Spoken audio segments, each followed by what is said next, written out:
ഈശോ മിശിഹായ്ക്ക് സ്തുതിയായിരിക്കട്ടെ. കാൽവരി മലയിൽ എനിക്ക് വേണ്ടി പീഡ അനുഭവിച്ചവന്റെ ഒരു ദിനമാണ് ദുഃഖവെള്ളി. എനിക്ക് വേണ്ടി മുറിവേറ്റവൻ, എനിക്ക് വേണ്ടി രക്തം ചിന്തിയവൻ.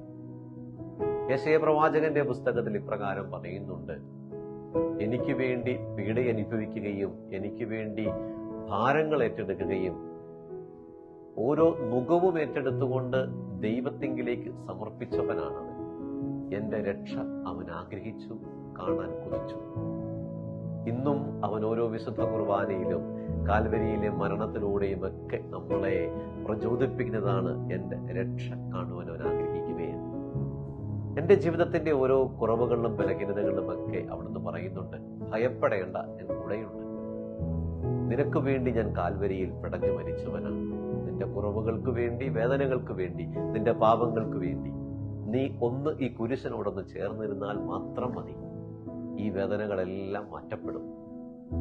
എന്റെ തിരുരക്തം കൊണ്ട് നിന്റെ വേദനകളെല്ലാം ഞാൻ കഴുകി ശുദ്ധമാക്കപ്പെടും.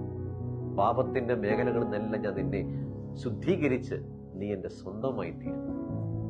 സ്നേഹമുള്ളവരെ, ഇന്ന് ദുഃഖവെള്ളിയിലൂടെ കടന്നു പോകുമ്പോൾ എന്റെ ഹൃദയത്തിലുണ്ടാകേണ്ട മുറിവ് ഇതായിരിക്കട്ടെ: അവന്റെ സ്നേഹത്തിലേക്ക് എത്താനുള്ള ഒരു ആഗ്രഹം. അവന്റെ സ്നേഹത്തിലേക്ക് എത്തുക എന്നുള്ളതായിരിക്കണം എൻ്റെ വേദന.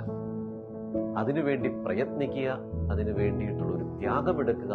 അതായിരിക്കണം ഉത്ഥാനത്തിലേക്കുള്ള എൻ്റെ യാത്രയും. ഈശോ നമ്മളെല്ലാം പ്രത്യേകമായിട്ട് ഈ ദിനം അനുഗ്രഹിക്കും.